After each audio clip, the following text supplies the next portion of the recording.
Bismillahirrahmanirrahim. Assalamualaikum warahmatullahi wabarakatuh. Waalaikumsalam warahmatullahi wabarakatuh. Nah, kabar Ibu Muli? Alhamdulillah Pak, baik, sehat walafiat. Bagaimana dengan kabar Bapak? Selamat berjumpa Bapak. Alhamdulillah baik. Senang sekali rasanya hari ini bisa bertemu kembali dengan Ibu Mulyani dalam ruang coaching ini. Kalau boleh tahu, Ibu, apa kira-kira tujuan dari atau apa hal yang akan dibahas dalam pertemuan kita pada hari ini? Ya begini Pak, saya punya permasalahan di dalam kelas dan tujuan saya dalam coaching ini saya dapat menemukan solusi atas permasalahan saya.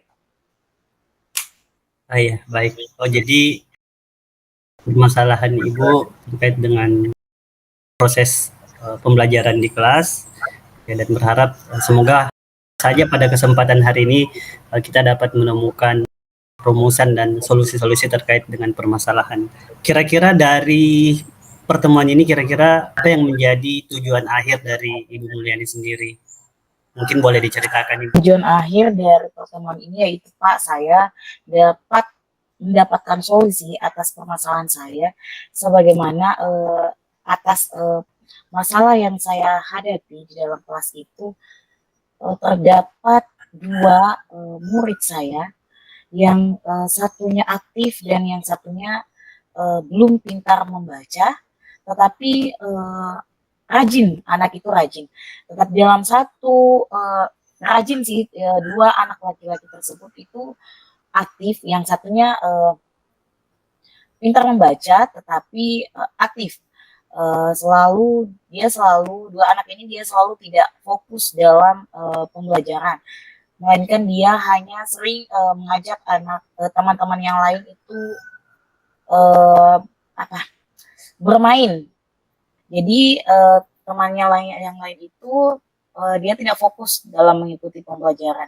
Nah, dua anak laki-laki ini, dua-duanya aktif, satu yang pintar membaca, satu yang tidak pintar, belum pintar membaca, tetapi dia rajin mengerjakan tugas.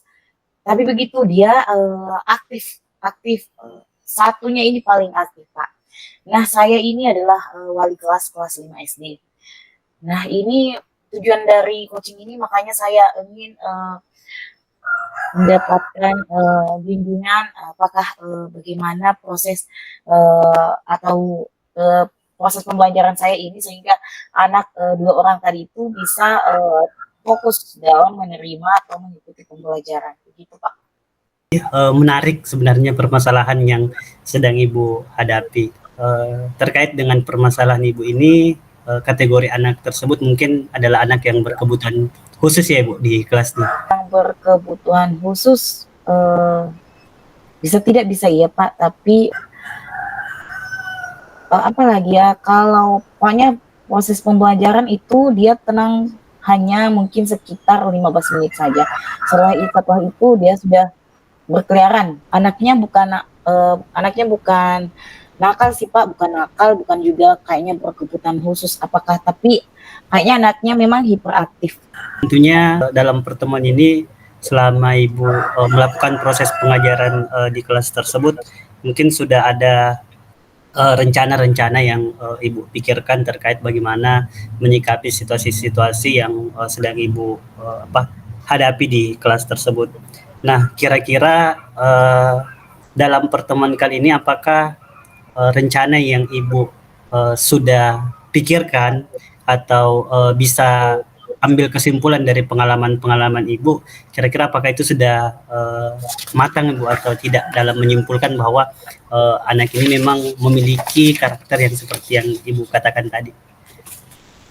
Nah, baik Pak, saya selanjutnya ini memiliki rencana agar dua murid tadi itu berubah.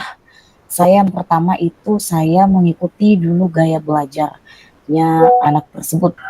Karena mungkin sebelumnya itu saya hanya melakukan gaya belajar dengan visual atau auditory, sedangkan eh, kedua anak ini lebih eh, pada ke arah gaya belajar kinestetik, Pak.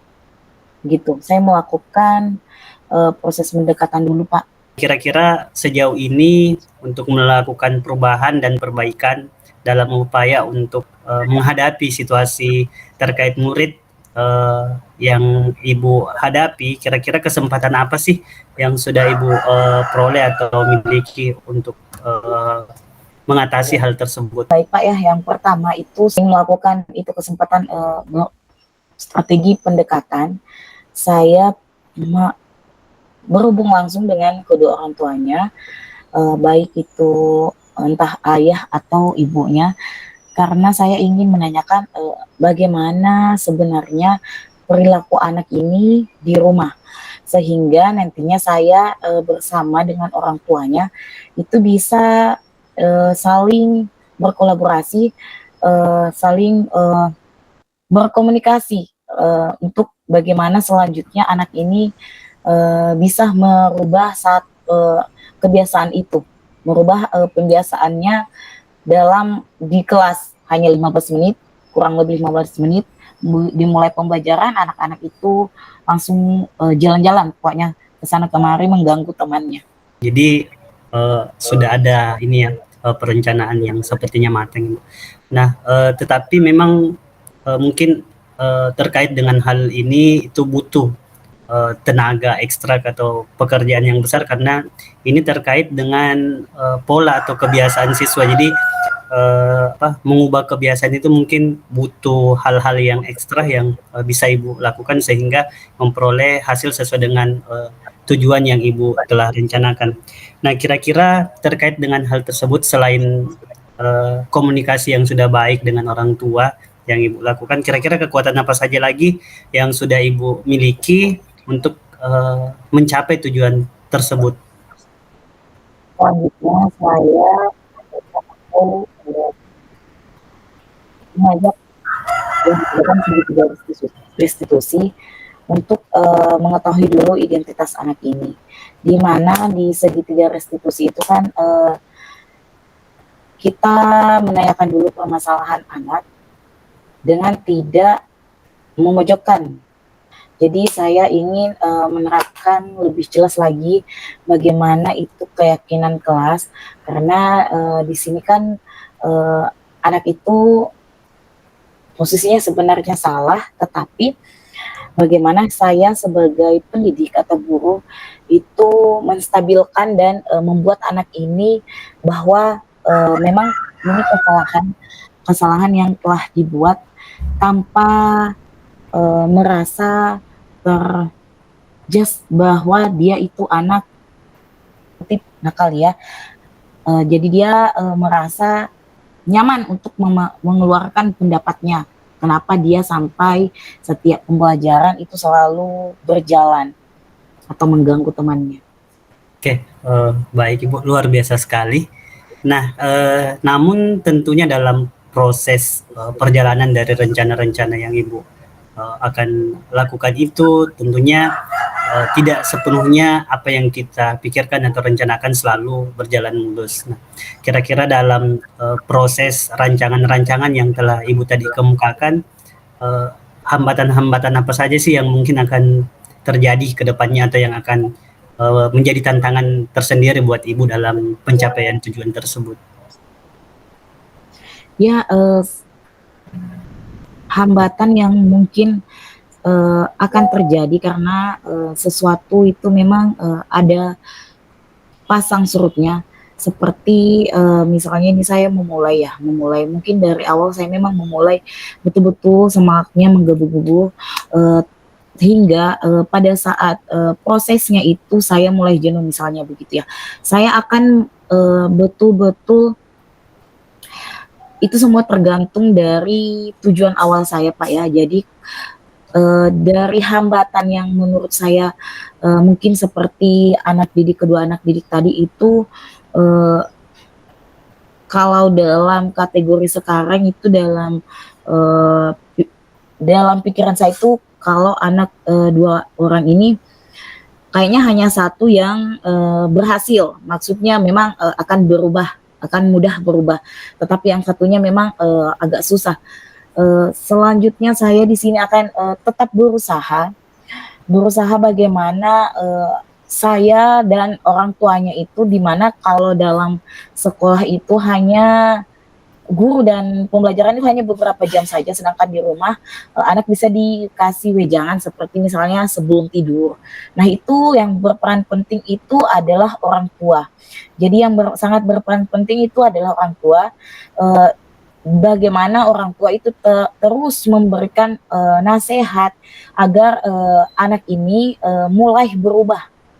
Walaupun dalam pikiran saya itu, dalam bayangan saya itu tingkat perubahannya mungkin hanya bisa, tetapi perubahannya lambat maksudnya, karena kalau dibandingkan dengan anak yang satunya itu agak mudah. Tetapi kembali lagi di dalam keberhasilan orang tua, saya juga sebagai pendidik, bagaimana anak ini berubah lebih cepat agar lebih fokus lagi belajar. Karena saya juga di sini posisinya bagaimana anak itu bisa untuk memunculkan kesadaran dirinya, memanajemenkan dirinya, mengelola emosinya agar bisa terkontrol dengan baik. Begitu, Pak. Oke, luar biasa sekali Ibu terkait dengan rancangan yang sudah dibuat. Nah, tadi Ibu menyampaikan bahwa di persoalan satu siswa ini mungkin akan ada tantangan tersendiri ya, yang agak berat daripada siswa yang satunya dalam proses perubahan yang Ibu harapkan. Nah, kemudian Ibu berharap kepada bantuan dari orang tua untuk bisa bersama-sama dalam mengatasi persoalan tersebut. Nah, namun kita bisa lihat Ibu, mungkin ini adalah kemungkinan ya, bahwa pada saat ini kepedulian atau tingkat antusiasme orang tua untuk ikut terlibat dalam proses pendidikan anak itu saya lihat ada beberapa yang minim ya, karena beberapa beranggapan atau menyerahkan sepenuhnya pendidikan anaknya itu kepada pihak sekolah, dan seolah-olah ada orang tua yang berpikiran bahwa proses pendidikan anaknya itu bukan lagi menjadi tanggung jawabnya gitu. Sementara Ibu tadi berharap dengan itu. Nah, kira-kira jika opsi atau yang menjadi salah satu alternatif solusi yang Ibu akan lakukan untuk berkolaborasi dengan orang tua itu tidak sepenuhnya bisa tercapai, mungkin ada opsi lain yang bisa Ibu hadirkan atau hal-hal yang bisa membantu Ibu untuk mencapai tujuan tersebut. Seperti itu, Bu. Ya, opsi lain yang menurut saya itu jika orang tua ya, saya akan terus berusaha bagaimana saya juga akan berkolaborasi dengan rekan sejawat untuk bagaimana bisa kita berkumpul untuk membahas permasalahan yang ada di kelas saya. Saya ingin mendapatkan saran-saran dari rekan sejawat juga terkait dengan tentang orang tua, keterlibatan orang tua. Di sini memang ya pada saat sekarang itu banyak yang orang tua itu menyerahkan sepenuhnya bahwa proses pembelajaran itu itu hanya guru. Jadi di sini saya ingin melakukan kunjungan ataupun bisa juga sebaliknya mengundang orang tua untuk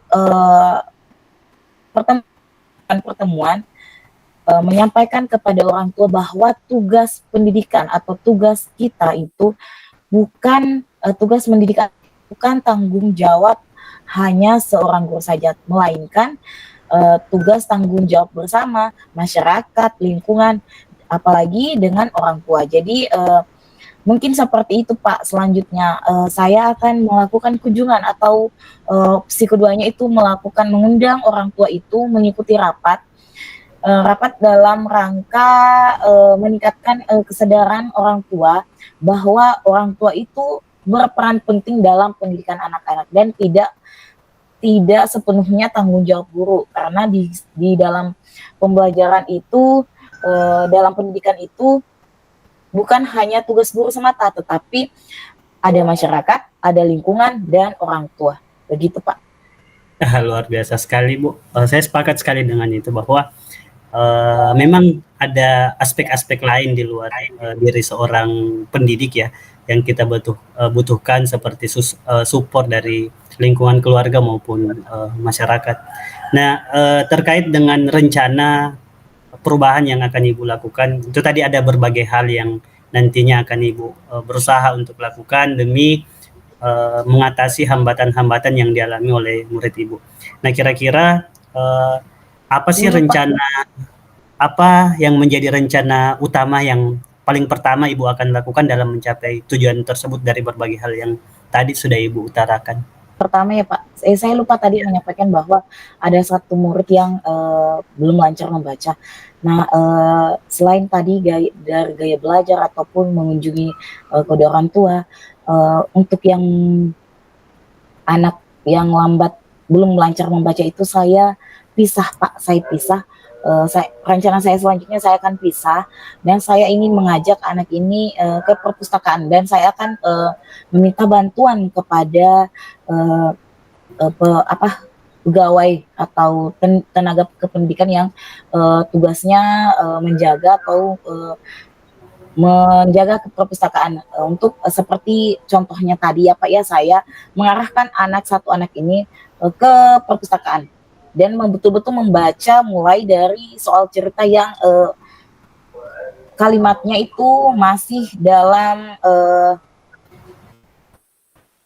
banyak, dan lebih kepada banyak gambarnya biar anak itu lebih bersemangat belajar membaca. Terkait dengan apa tadi Pak, tujuan? Ya, maksudnya tujuan utama yang berusaha Ibu capai dulu dari berbagai kegiatan yang sudah Ibu rancang, tentunya ada yang menjadi tujuan utama, seperti itu. Iya, tujuan utama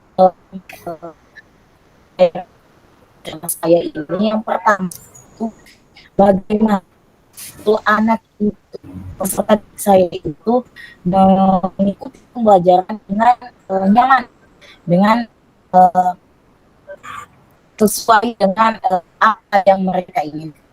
Jadi terkait dengan dua kan, jika kebutuhannya mungkin si dua anak ini itu seperti misalnya dia minatnya A, kalau saya dukung di A, kemungkinan anak ini lebih tenang. Nah, terkait dengan gangguan dua anak ini, misalnya teman yang lain itu sudah mau berusaha untuk mengembangkan minatnya, ini dua anak ini selalu mengganggu. Jadi tujuan awal saya itu bagaimana proses pembelajaran di kelas saya itu berjalan dengan baik, begitu Pak. Dan semua siswa itu merasa nyaman. Begitu, Pak. Baik Ibu, jadi tujuan utama Ibu adalah bagaimana menciptakan kondisi atau kelas yang nyaman dulu sehingga siswa bisa menimbulkan motivasi mereka dalam mengikuti pembelajaran. Nah, kan tadi Ibu rancangan Ibu sudah bagus sekali itu terkait dengan membawa ke perpustakaan, kemudian dengan membuat menyiapkan bahan-bahan bacaan yang bukan hanya dalam bentuk teks tetapi juga diselingi oleh gambar. Nah, tetapi ini kan rencana Ibu itu hanya untuk beberapa siswa. Namun tentunya Ibu juga tetap berperan untuk mengajar di sejumlah siswa yang ada di kelas tersebut. Tetapi ada prioritas terkait yang memang memiliki keterbelakangan atau permasalahan tersendiri dibandingkan atau keterlambatan ya dibandingkan dengan teman-temannya. Nah, kira-kira bagaimana strategi Ibu dalam membagi waktu untuk menyiapkan pendidikan yang tetap berjalan sesuai dengan alurnya kepada teman-teman mereka yang memang tidak bermasalah dengan kedua orang anak ini yang tadi Ibu mengatakan bahwa dia ada hambatan-hambatan tersendiri yang membedakan mereka dengan teman-teman mereka yang lain. Tentu ada strategi yang mungkin bisa Ibu ceritakan seperti apa? Nah, strateginya itu saya melakukan proses pembelajaran berdiferensiasi, Pak.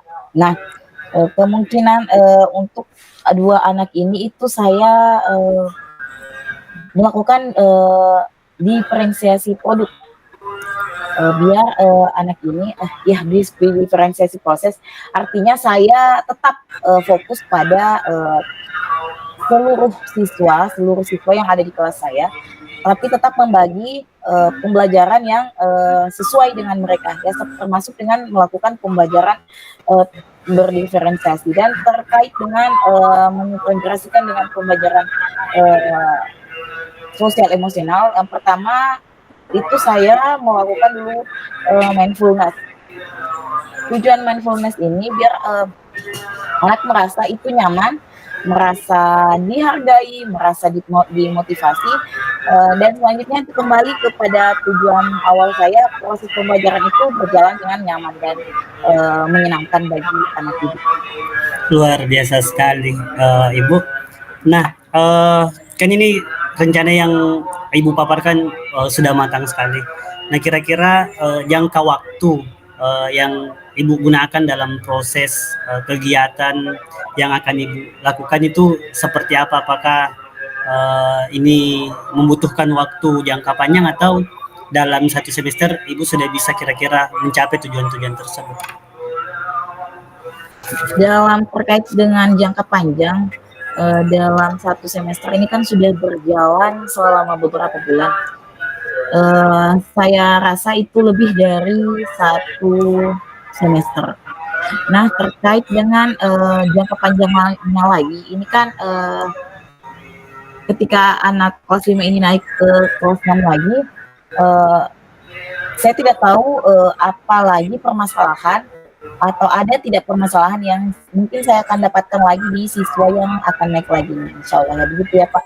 Jadi saya tidak untuk jangka panjang prosesnya mungkin lebih dari satu semester hingga berhasil. Tetapi kita tidak tahu bagaimana, tergantung dari kondisi anak tersebut, apakah bisa cepat menerima. Jadi semua tergantung pada bagaimana support system yang ada di sekeliling dua anak tersebut. Ya mungkin seperti itu Pak. Oke, baik. Nah, selanjutnya itu kan tadi Ibu mengatakan bahwa tergantung dari support system ya yang ada di lingkungan anak tersebut. Nah, kira-kira itu termasuk nanti yang akan menjadi hambatan atau gangguan yang akan Ibu alami atau temui pada saat proses yang Ibu lakukan nanti. Gitu. Nah, kira-kira ada sih, apakah ada opsi atau hal yang dapat Ibu lakukan untuk menciptakan support system itu di lingkungan siswa tersebut? Bagaimana Ibu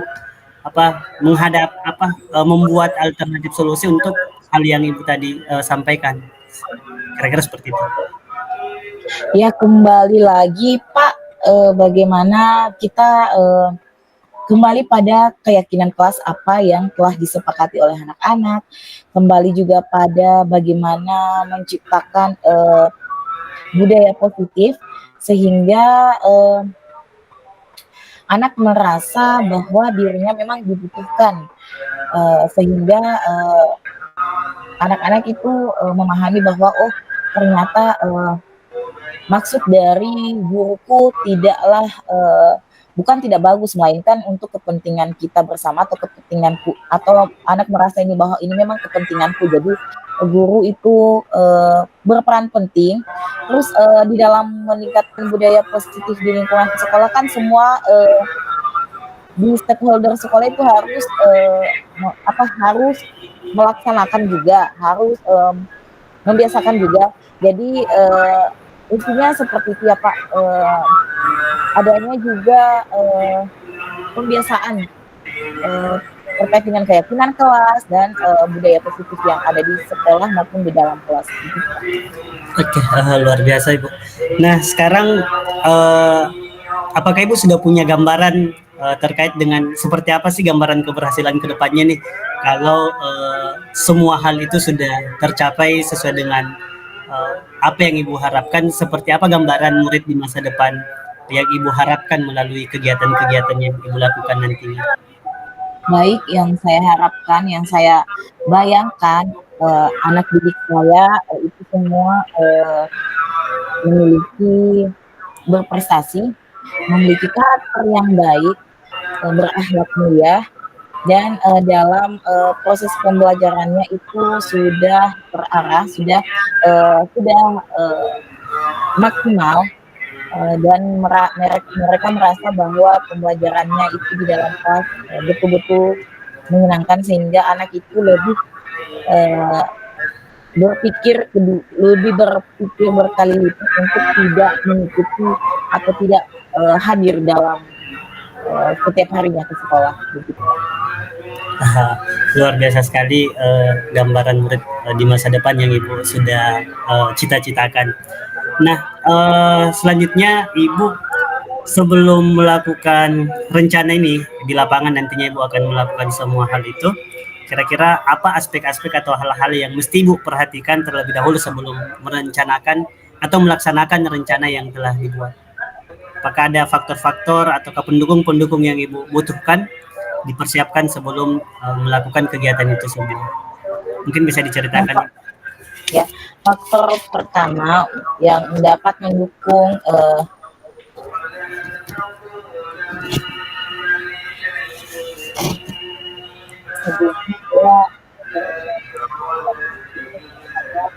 pimpinannya, kepala sekolah, bahwa saya akan berusaha untuk atau saya akan melakukan seperti ini, Bu. Misalnya, saya akan melapor dulu kepada pimpinan sekolah bahwa saya akan mengadakan kunjungan dan rapat terkait dengan ini, keterlibatan orang tua pada murid. Ya. Jadi apa yang pertama kali Ibu lakukan itu adalah melaporkan ke kepala sekolah. Nah, artinya komitmen dengan pihak sekolah ya. Jadi mungkin bisa Ibu jelaskan komitmen-komitmen apa yang bisa Ibu tawarkan dalam perbincangan atau permintaan izin kepada kepala sekolah terkait rencana tujuan yang Ibu akan lakukan, karena tentunya dalam perjalanan ini mungkin Ibu akan butuh kolaborasi dengan beberapa orang. Jadi komitmen seperti apa yang akan Ibu bisa tawarkan kira-kira kepada kepala sekolah dalam pelaksanaannya seperti itu? Ya, terkait dengan komitmen di sini saya menyampaikan kepada kepala sekolah. Saya ingin menyampaikan kepada kepala sekolah bahwa ada tujuan awal yang saya ingin capai di sini, biar kepala sekolah itu mendukung terus dengan apa yang ingin saya lakukan di dalam kelas maupun di sekolah. Jadi kembali kepada yang pertama, niat, Pak, agar selanjutnya kepala sekolah itu juga menyampaikan tujuan saya ini kepada rekan-rekan guru lain, biar semua ikut andil. Mungkin selanjutnya rekan sejawat juga akan menemukan atau akan mencari jalan keluar terkait apa juga permasalahan yang rekan sejawat yang alami di dalam kelas. Begitu, Pak. Luar biasa. Nah, selain dari peran kepala sekolah yang akan membantu Ibu, mungkin dari pihak-pihak yang lain bisa Ibu ceritakan kira-kira siapa yang dapat membantu Ibu dalam menjaga komitmen tersebut dan dalam pelaksanaan sehingga Ibu bisa melaksanakan atau mencapai tujuan tersebut dengan sukses sesuai dengan hasil yang Ibu harapkan. Mungkin bisa diceritakan, mungkin ada rekan guru kah atau siapa dan apa rekan guru ya yang itu ada rekan guru, Pak, yang terlibat. Tentunya nantinya itu kan ada tentunya rekan guru, tenaga kependidikan seperti yang saya katakan tadi di perpustakaan ya, khusus yang menjaga perpustakaan. Terus terlebih pada orang tua. Yang utama itu adalah orang tua. Karena di samping itu tentunya kebanyakan orang tua yang berkata bahwa anaknya itu lebih mendengar pada gurunya. Tetapi sebenarnya orang tua juga sangat berperan penting.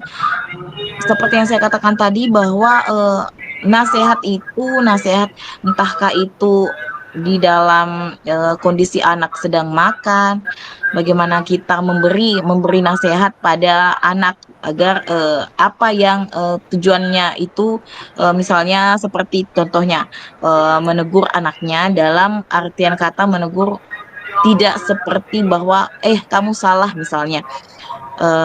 Pokoknya keterlibatan orang tua juga ini yang paling penting, Pak. Yang paling penting itu di antara faktor-faktor yang akan mendukung itu eee, terkhusus orang tua. Oke, baik. Jadi 2 poin ya yang sangat 3 poin, kolaborasi dengan rekan sesama guru, kemudian tadi ya tentunya ini sangat penting Bu, benar sekali bahwa kolaborasi dengan petugas perpustakaan karena bagaimanapun nanti tempat itu yang akan banyak Ibu gunakan untuk membimbing siswa ini. Jadi memang penting untuk berkolaborasi juga dengan petugas perpustakaan. Selain itu juga dukungan ya dan support system dari orang tua. Nah, setelah kegiatan coaching ini kira-kira apa yang Ibu akan lakukan setelahnya? Mungkin bisa ada gambaran setelah pertemuan kita ini, Ibu akan memulai kapan rencana tersebut dan seperti apa proses ke depan dari coaching ini yang Ibu harapkan kembali seperti itu. Ya, di dalam proses coaching yang terjadi sekarang itu saya sangat mengharapkan bahwa saya memang alhamdulillah saya sudah menemukan solusi yang tepat bagaimana langkah saya ke depan. Terus prosesnya itu saya bisa lakukan pada saat saya sebenarnya sudah lakukan itu seminggu lalu, tapi saya tidak lakukan pada saat jam mata pelajaran lain ya. Jadi saya lakukan itu pada saat terutama khususnya di hari Sabtu. Di hari Sabtu kan ada proyek, jadi saya manfaatkan waktu di situ lebih banyak kepada kedua anak ini. Jadi misalnya saya proyeknya berjalan, saya di antara teman yang lain sudah sibuk mengerjakan, saya tetap di samping itu selalu ada juga pada teman-temannya yang lain, tapi saya berfokus bagaimana kedua anak ini bekerja tanpa selalu mengganggu temannya. Jadi setidaknya saya selalu ada di dekat kedua anak ini, membimbing menjadi fasilitator bagaimana dia bisa menyelesaikan pekerjaan yang dia sedang lakukan begitu, Pak. Ya, baik. Baik Ibu, semoga saja apa yang Ibu rencanakan dan yang menjadi tujuan Ibu ke depannya terkait dengan kondisi yang atau permasalahan yang Ibu alami saat ini itu benar-benar bisa terpenuhi semuanya dan terjadi perubahan-perubahan sesuai dengan gambaran yang Ibu kemukakan dan apa yang Ibu cita-citakan ke depannya. Amin. Baik Ibu, mungkin itu terkait hal yang bisa kita bahas pada sesi coaching kali ini. Semoga pada kesempatan-kesempatan yang lain kita masih bisa berkesempatan untuk membahas bagaimana terkait perubahan yang sudah terjadi setelah penerapan-penerapan yang Ibu lakukan. Nah, sebelum mengakhiri akhir sesi ini, saya ingin menanyakan kira-kira seperti apa hal yang Ibu rasakan setelah proses coaching ini, Bu? Bisa diceritakan?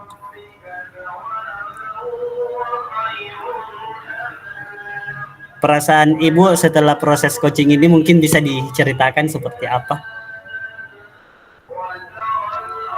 Ya, alhamdulillah, terima kasih banyak, Pak. Proses coaching ini benar-benar membuat pikiran saya terbuka dan saya merasa sangat termotivasi karena saya merasa ada dukungan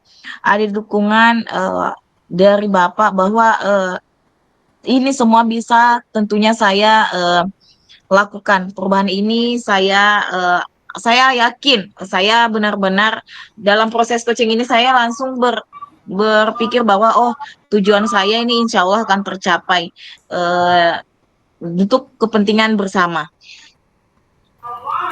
Terima Amin kasih. amin ya robbal alamin. Baik Ibu, demikian pertemuan kita hari ini. Saya akhiri dengan ucapan wabillahi taufiq wal hidayah. Assalamualaikum warahmatullahi wabarakatuh.